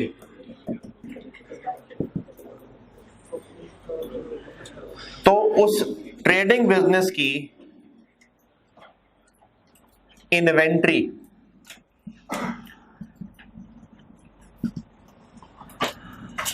गुड्स होंगी। अच्छा, ट्रेडिंग बिजनेस क्या करता है? गुड्स खरीदता है और बेचता है। इन्वेंट्री कहते हैं वो आइटम्स जो उस वक्त मौजूद हैं। इनफैक्ट किसी भी वक्त जो चीजें मौजूद हैं वो इन्वेंट्री है। ट्रेडिंग बिजनेस है तो बस गुड्स ही हैं जो खरीदने के लिए लाए थे और पड़ी हुई हैं, वो इन्वेंट्री है। मैन्युफैक्चरिंग बिजनेस के पास ये इन्वेंट्री 3 शक्लों में होती है।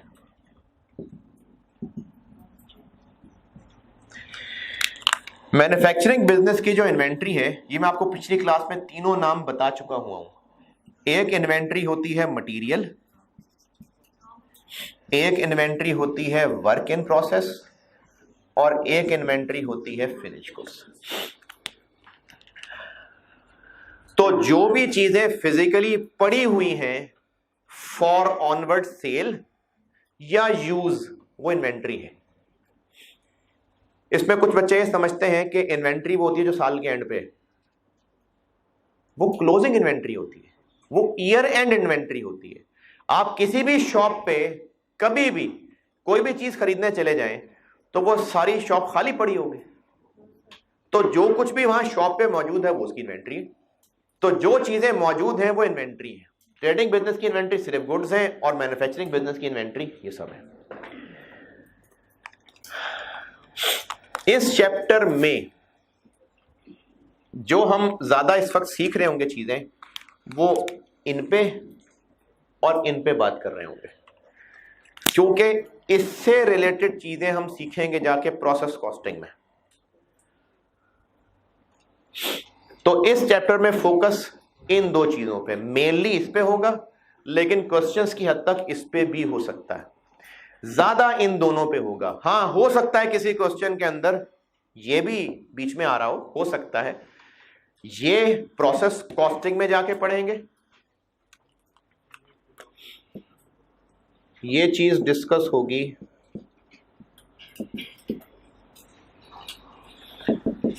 प्रोसेस कॉस्टिंग में।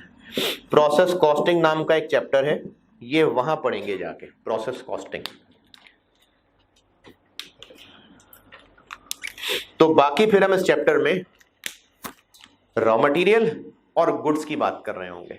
हो सकता है ट्रेडिंग बिजनेस का सवाल हो सकता है मैन्युफैक्चरिंग बिजनेस का सवाल हो। और नाम से लग रहा है इन्वेंट्री की वैल्यूएशन, यानी हम यहां पर ये सीखने जा रहे हैं कि इसकी वैल्यू क्या होगी। अच्छा, इन्वेंट्री की वैल्यू लगाने की जरूरत ही क्यों पड़ती है? एक दुकान में चीजें फिजिकली मौजूद हैं, क्यों पड़ी हुई है फिजिकली? यानी उनका वहां पड़े होना एक फिजिकल एक्टिविटी है कि बेचना है। उनकी वैल्यू जानना कब जरूरी होगा? जब कोई रिपोर्ट्स बनानी होंगी, जब कोई बैलेंस शीट बनाने का टाइम आएगा, तभी जरूरी होगी ना वैल्यू। तो इन्वेंट्री की वैल्यूएशन जानना हमें पीरियड एंड पे चाहिए होगा, ताकि हम इनकम स्टेटमेंट, बैलेंस शीट, ये चीजें बना सके। तो इन्वेंट्री वैल्यूएशन का मेन मकसद ही तब होगा, वैल्यू ऑफ इन्वेंट्री हमें चाहिए ही तब होगी जब हमने कुछ रिपोर्ट्स या अकाउंट्स बनाने होंगे।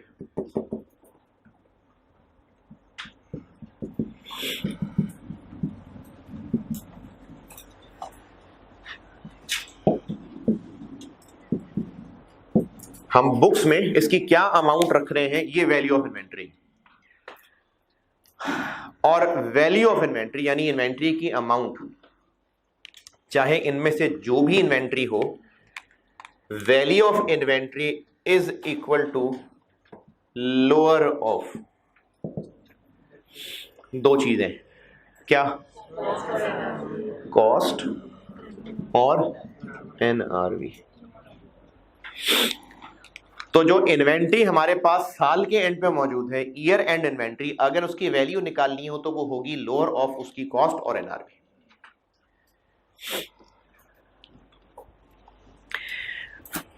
पहले करते हैं कॉस्ट की बात। ये मिटा दूं।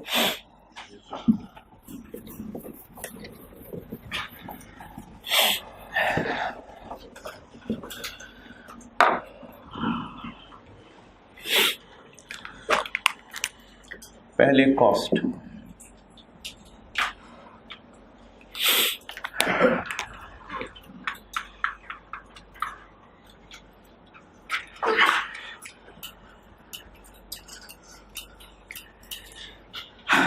कॉस्ट एक हिस्टोरिक चीज है, पास्ट चीज है। जैसे इन्वेंट्री क्या होती है? जो चीजें फिजिकली मौजूद हैं। अच्छा, अब वो हैं तो जहां है वहां तक कैसे पहुंची? अगर ट्रेडिंग बिजनेस की गुड्स हैं या मैन्युफैक्चरिंग की रॉ मटेरियल हैं, तो जहां है वहां तक कैसे पहुंची? खरीद के। तो उनको यहां तक लाने के लिए जो जो खर्च हुआ था वो उसकी कॉस्ट है। और अगर वर्क इन प्रोसेस या फिनिश गुड्स हैं मैन्युफैक्चरिंग बिजनेस की, तो जहां तक पड़ी है वहां तक कैसे पहुंची?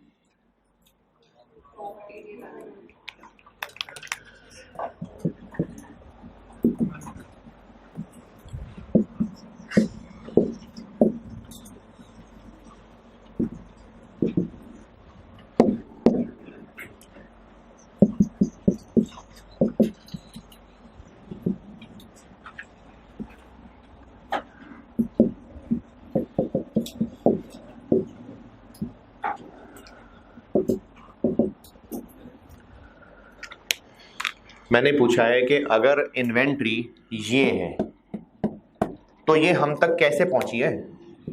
खरीद के पहुंची है ना। तो इन चीजों की कॉस्ट है मेनली परचेज कॉस्ट,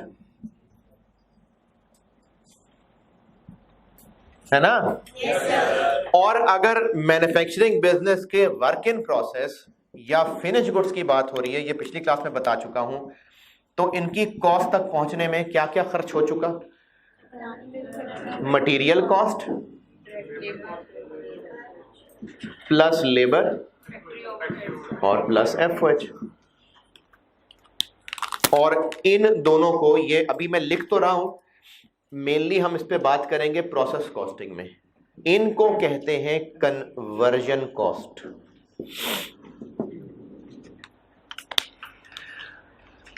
तो अगर इन्वेंट्री ट्रेडिंग बिजनेस की गुड्स की बात हो रही है या मैन्युफैक्चरिंग के रॉ मटेरियल की बात हो रही है, तो उस इन्वेंट्री की कॉस्ट सिर्फ खरीदने की कॉस्ट है। लेकिन अगर मैन्युफैक्चरिंग के वर्क इन प्रोसेस या फिनिश गुड इन्वेंट्री की बात हो रही है, तो उसकी cost material plus conversion cost.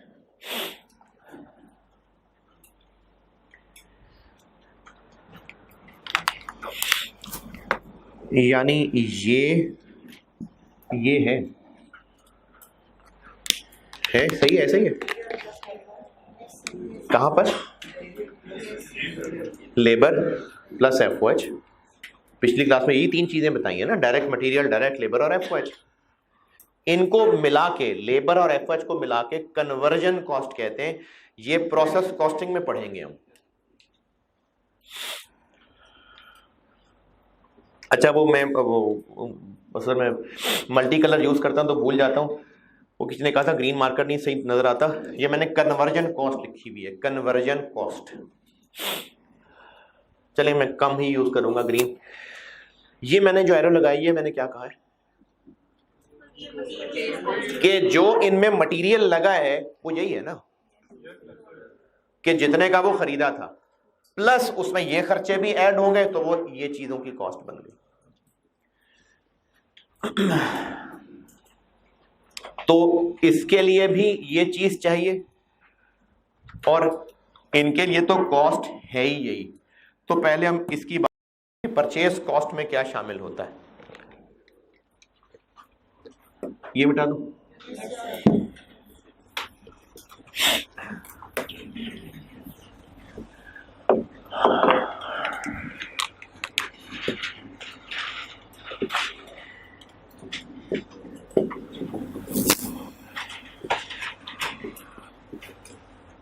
कि परचेज कॉस्ट में फिर क्या क्या शामिल है?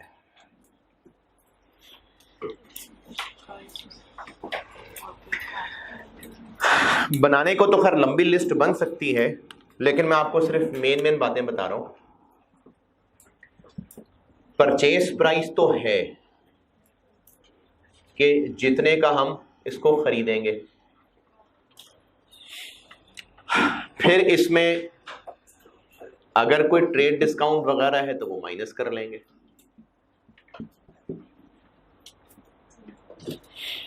फिर इसमें अगर कोई नॉन रिफंडेबल, ये जरूरी बात है, नॉन रिफंडेबल, रिफंडेबल है तो फिर नहीं,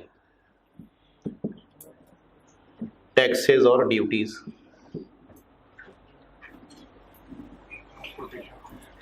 इसके अलावा बाकी नाम लिखने की बजाय मैं आपको सिर्फ इतना कह देता हूं, all other necessary costs incurred in bringing the asset to its present location and condition।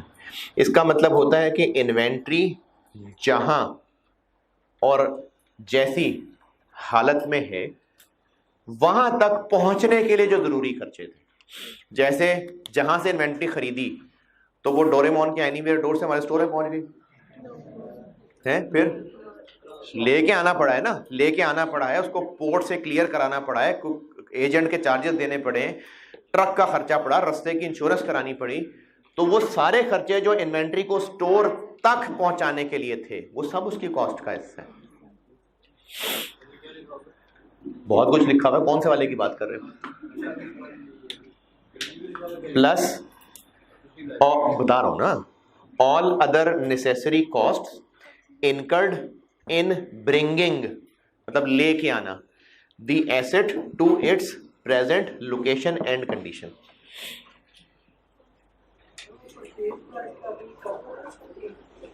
कहां पर जी?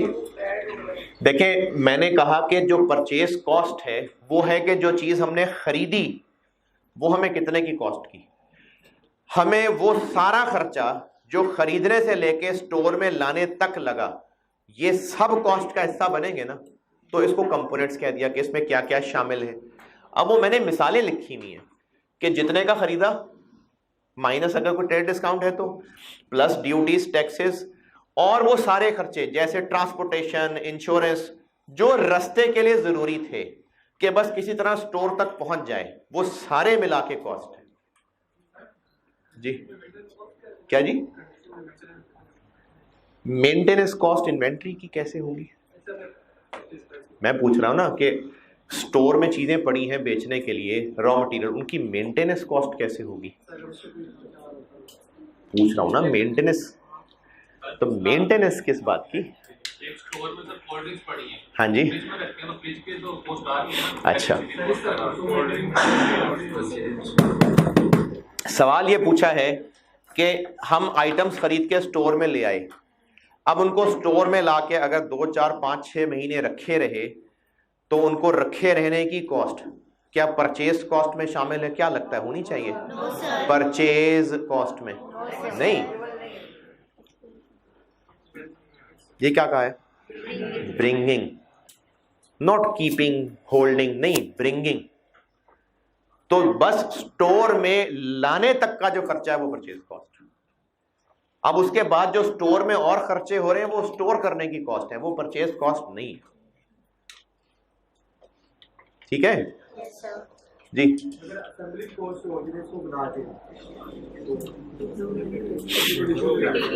यूनिट्स को क्या बना के क्या करने के लिए संबल करते हैं हम? क्यों करते हैं संबल? तो वो तो भाई ये चीज है ना, ये वो तो मैन्युफैक्चरिंग बिजनेस हुआ ना। मैंने तो अभी ये कहा है, जो बात आप कर रहे हैं वो तो मैन्युफैक्चर करने की बात कर रहे हैं ना, तो मैं तो अभी नहीं गया हूं यहां पर। मैंने तो कहा है अभी हमने ट्रेडिंग बिजनेस है तो बस गुड्स ला के रखी हैं, और ट्रेडिंग बिजनेस होता ही वो है जो खरीदे हैं उसी हालत में बेच रहे हैं।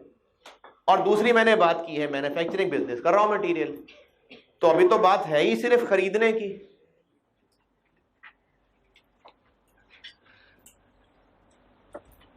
यहां तक और सवाल और कोई परेशानी कंफ्यूजन जी?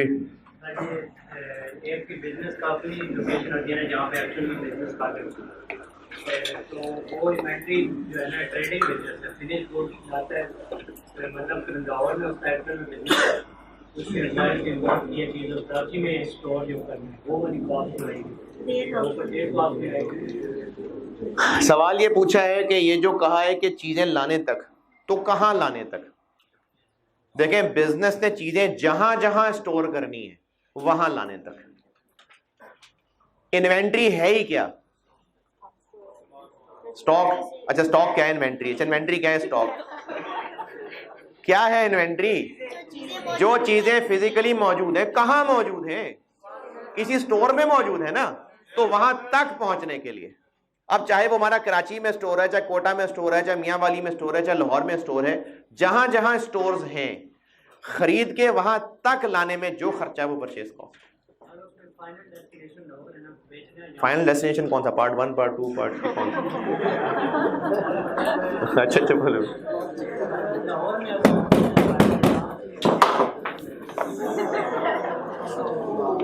फाइनल डेस्टिनेशन, हाँ जी, हाँ। क्यों, क्या थक जाते हैं क्या? कराची में क्यों स्टोर करते हैं?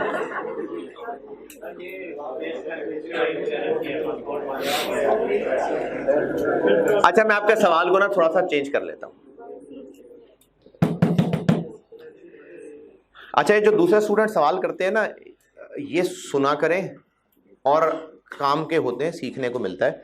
सवाल स्टूडेंट ने पूछा है कि स्टोर करने से मुराद, क्या पता हम स्टोर लाहौर में ही रखते हैं, हमारा स्टोर लाहौर में हो, लेकिन चीज़ें चूंकि इंपोर्ट होती हैं तो फिर पहले वो सामान उतरता होगा कराची में, और ट्रक पे लोड होने के लिए अगले दिन चूंकि होगा तो उस दिन हमें कहीं वहीं ठहराना पड़ता होगा। फिर उसके बाद ट्रक ड्राइवर जो है वो 4 दिन लेगा यहाँ पहुँचने में, तो दरमियान में उसने ट्रक थक के कहीं खड़ा करना होगा, तो वहाँ भी चीज़ें ठहर गई। हो सकता है चीज़ें ठंडी करने वाली थी, ख़राब ना हो जाए, तो शायद जहाँ जहाँ रुकते थे वहाँ पर कुछ ही कोल्ड स्टोरेज में जाके 2-4 घंटे के लिए चीज़ें रखवानी पड़ती थी, और फाइनली आखिरकार लाहौर पहुँच गए। ये पूछ रहे हो? तो वो जो रस्ते में रुक रहे थे वो सब है ना ज़रूरी पहुँचने के लिए, तो सारा खर्चा। टेम्परेज कहाँ से आ गया? ठहर जा। तो यहाँ पहुँचने तक जितने ज़रूरी खर्चे हैं वो सब उसकी कॉस्ट का हिस्सा बन रहे हैं। हाँ, अगर एक बिजनेस के स्टोर ही जगह जगह शहरों में हैं, तो जो जो चीज जहां तक पहुंची हुई वहां की वो इन्वेंट्री। हाँ जी, और कोई सवाल यहां तक? हाँ जी, अब बोले, आप क्या कह रहे हैं? अच्छा, ये जो मैंने यहां लिखा है ऑल अदर नेसेसरी कॉस्ट, अगर रास्ते में चलान हो गया ट्रक का तो वो ऐड होगा? नहीं होगा। कोई और जुर्माना पड़ गया? नहीं होगा। ये डेमरेज भी जुर्माना ही होता है, ये जुर्माना होता है। अगर हम लेट कर देना चीज़ें उठाने में तो जुर्माना पड़ता है, तो जुर्माने वगैरह, पेनल्टीज, ये सब कॉस्ट में ऐड होंगे? नहीं होंगे ऐड। सर, अब नॉर्मल लॉसेस वगैरह वो हम मैनेज करेंगे परचेज की कॉस्ट? ये थोड़ी जल्दी है, ये वर्ड्स एबनॉर्मल वगैरह थोड़ा सा जल्दी है, ये इसी चैप्टर में कुछ दिन बाद ले आऊँगा। चलें, यहाँ तक के लिए एक सवाल लिखें।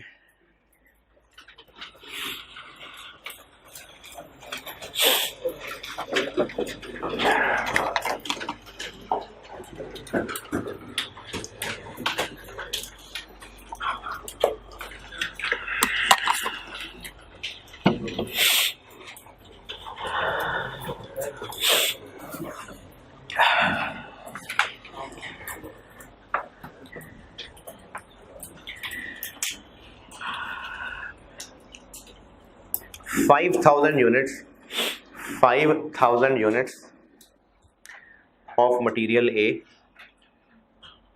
5,000 units of material A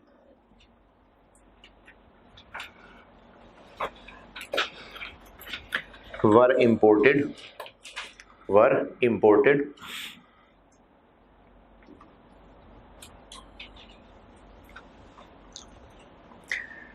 purchase price was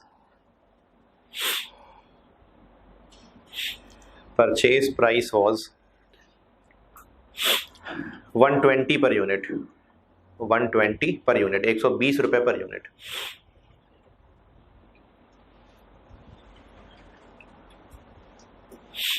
Following additional costs were incurred.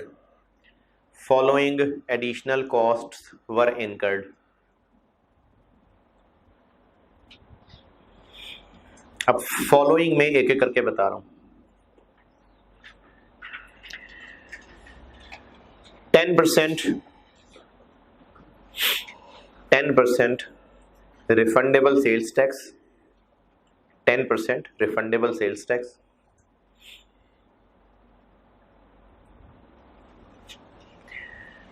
15%, 15% non refundable import duties, 15%, 15 non refundable import duties,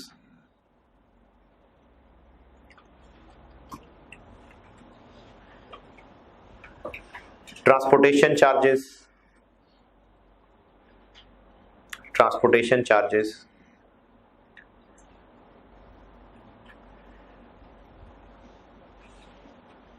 $1,50,000,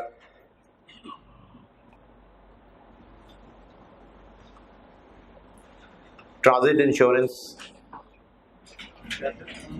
है जी, ट्रांजिट इंश्योरेंस मतलब रास्ते के लिए कुछ खतरात, उसके लिए इंश्योरेंस कराई, transit insurance 2 lakh,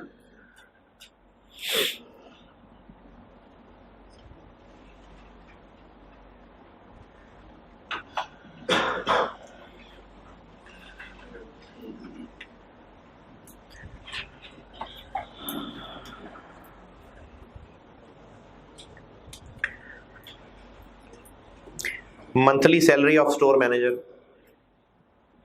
monthly salary of store manager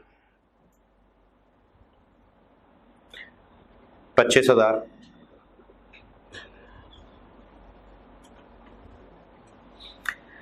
ware house rent, warehouse rent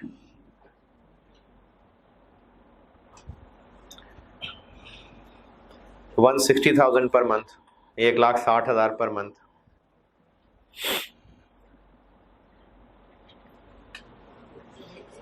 क्या जी, रिपीट कर रहा हूं, मैंने आपको मैनेजर की सैलरी बताई है, स्टोर मैनेजर की ₹25,000 मंथली थी। फिर मैंने बताया warehouse rent, warehouse store को कहते हैं, ये बताया है 160,000 पर मंथ, 1,60,000 पर मंथ। आपसे रिक्वायर्ड है कि ये जो हमने 5,000 यूनिट्स खरीदे हैं, इनकी पर यूनिट कॉस्ट बता दें, इन 5,000 यूनिट की कॉस्ट पर यूनिट बता दें, बताएं, करें।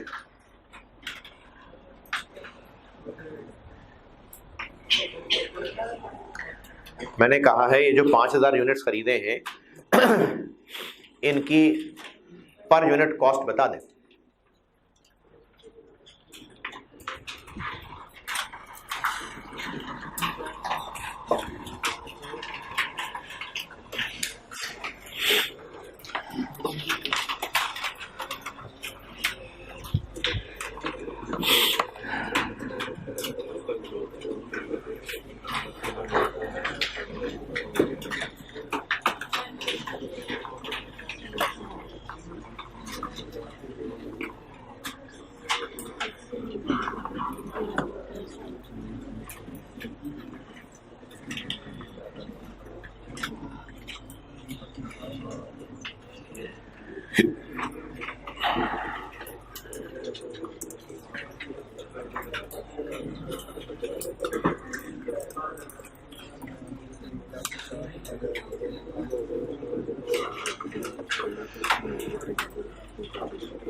हाँ जी,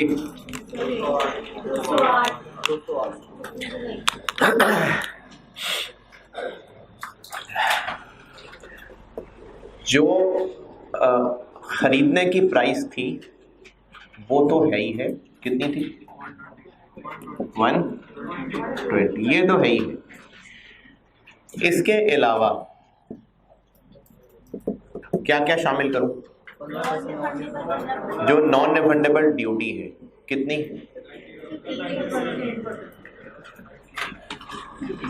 बल्कि वो भी मैं इसी में एज इट इज ऐड कर सकता हूँ। कितनी बनी वो?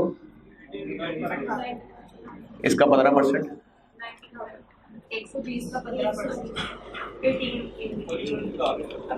जी जी, मैंने पर यूनिट नहीं कहा, पर यूनिट ही कहा मैंने।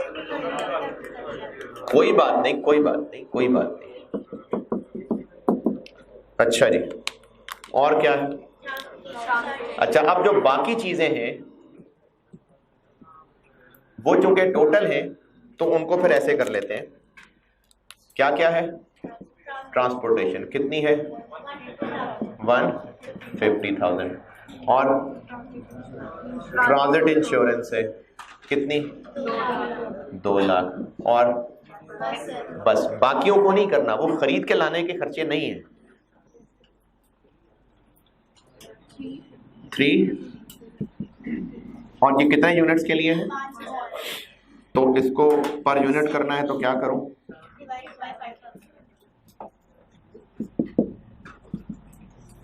कितना हो गया? 70।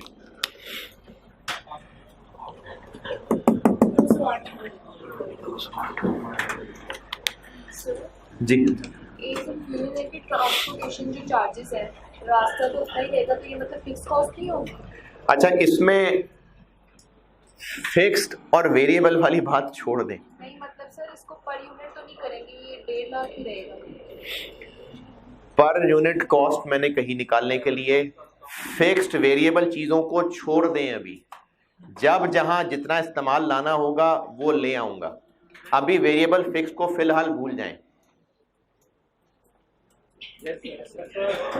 जो हमने चीज खरीदी ये उसकी कॉस्ट है। फिक्स्ड और वेरिएबल के वर्ड को फिलहाल छोड़ दें जब तक मैं खुद उनको इंट्रोड्यूस दोबारा नहीं करा देता। इस कैलकुलेशन में और कोई एतराज? Refundable minus? कहां से माइनस करूं?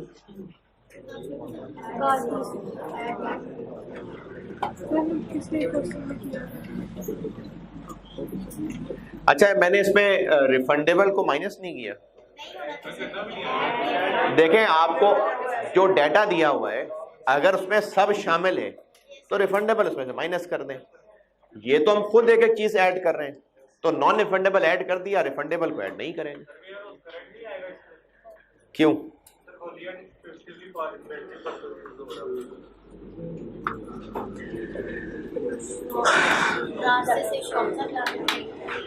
इस सब में वो कहाँ है?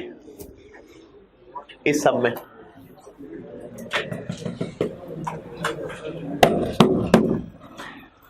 में जो चीजें हमने ला के अब स्टोर में रखे रहनी है, तो स्टोर का कॉस्ट भी इसमें ऐड होनी चाहिए, रेंट वगैरह होनी चाहिए। आपसे पूछ रहा हूं, तो मैं आपसे पूछ रहा हूं। होनी चाहिए, होनी चाहिए कि नहीं होनी चाहिए?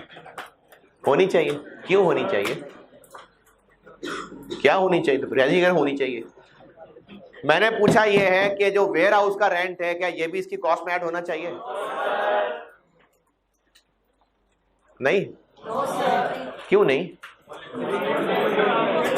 देखें, हम कह रहे हैं कि स्टोर में लाने तक जो चीज हमने खरीदी उसको लेके आने तक जो खर्चा है वो उसकी कॉस्ट का हिस्सा है।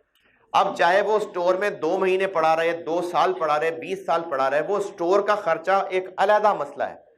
उस आइटम की हमें कॉस्ट क्या पड़ी जो खरीद के लेके आए थे। ये नहीं, इससे नहीं बात ही क्लियर नहीं हुई? मैं नहीं समझा सका बात।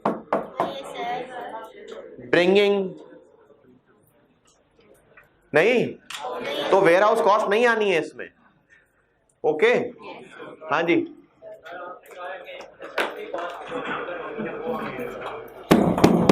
अच्छा, अगर शौकिया नहीं कराई भाई, इंश्योरेंस जरूरत होती होगी तो कराते होंगे ना। ट्रांजिट इंश्योरेंस जरूरी है। वो तो फिर कहेंगे हम ट्रक ना करें, कंधों पे उठा के ले आए तो ट्रक फालतू में कर लिया। जरूरत होती होगी तो इंश्योरेंस कराइए ना। जरूरी से मुराद ये है कि अगर कोई पेनल्टी वगैरह पड़ रही है तो फिर लेके आते हुए हमें इलीगल काम तो नहीं ना जरूरी होते, लेकिन लेके आना है, जो रास्ते का किराया है वो तो पड़ना है ना। तो रास्ते में यकीनन को मसले होते होंगे, तभी ट्रांजिट की इंश्योरेंस कराते होंगे, तो वो जरूरी खर्चा है। ओके अच्छा, अब आप जो कॉपियर से नोट्स लेते जाएं और उसमें से क्वेश्चन 1 कल किया हो आपने, और ऑनलाइन वालों के लिए ये मैं चैप्टर आपके कोर्स में रख रहा हूं, इसमें से क्वेश्चन 1 आपने कल किया हो। ठीक है जी, अल्लाह हाफिज।